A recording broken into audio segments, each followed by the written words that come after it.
Bitcoin will soon be legal tender in El Salvador on September 7th, just 4 days away. The government's even going further, promoting the cryptocurrency by giving $30 in free Bitcoins to citizens who sign up for the national Bitcoin wallet known as Chivo, or Cool in English. Foreigners who invest 3 Bitcoins in the country will be granted residency.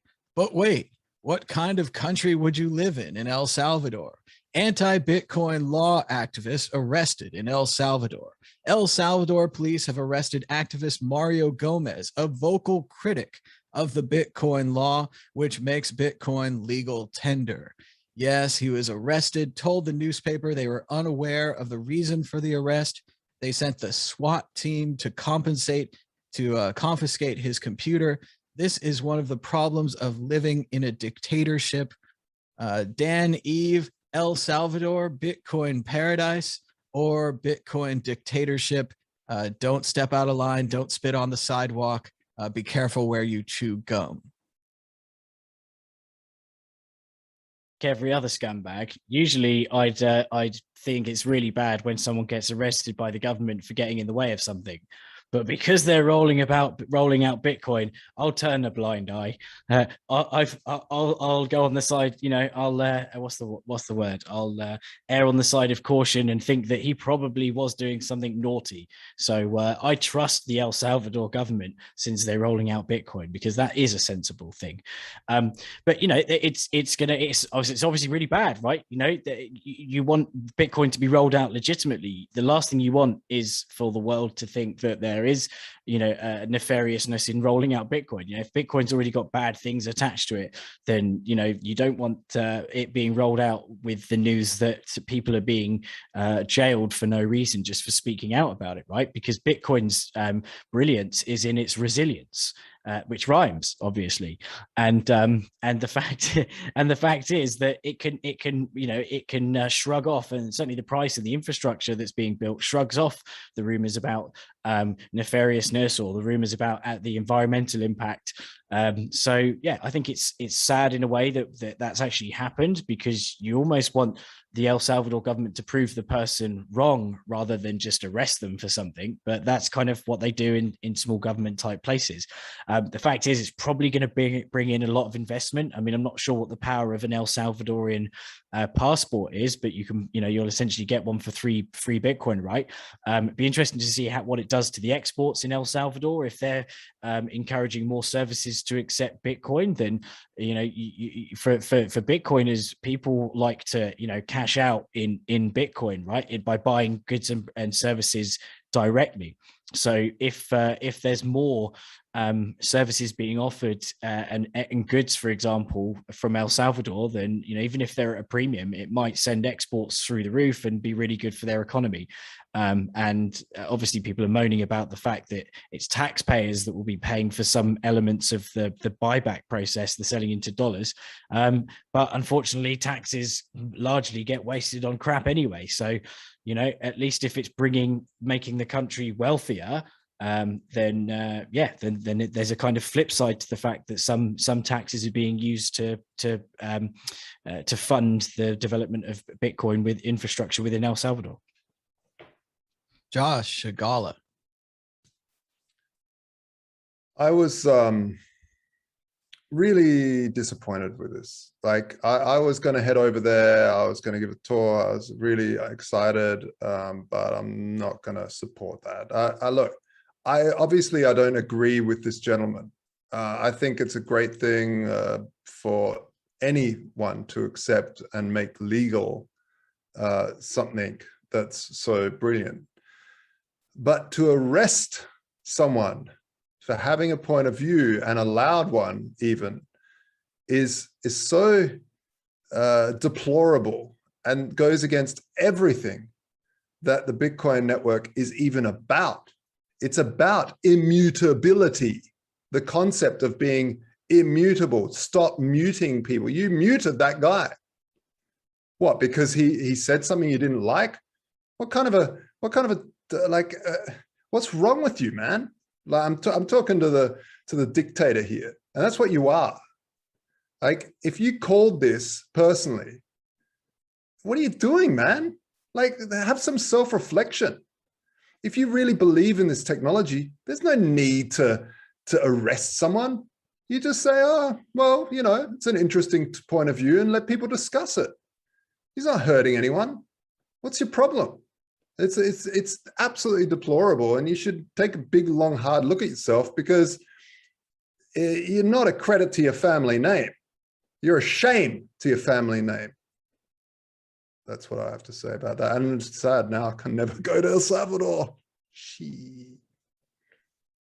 The article went on to say that Gomez participated in several forums and video conferences detailing what he considered to be risks and flaws associated with the implementation of the Bitcoin law. He was also credited with leaking the details of the country's cryptocurrency wallet, which was created by the government to control the dollar to Bitcoin exchange process and is promoted as the official Salvadorian Bitcoin wallet. He pointed to several design features which concerned him, including the fact that the operating cost of the zero-fee service would be paid for with tax money. As Josh was saying here, it does seem like the dictatorship part of El Salvador is rising to the top now.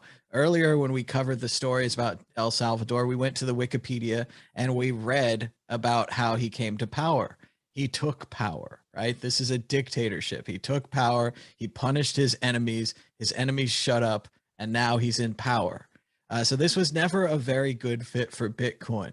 In fact, in the beginning, we warned people that the dictator may seem to look as a goal of topping what the dictator in Ukraine did, or perhaps the dictator in Russia.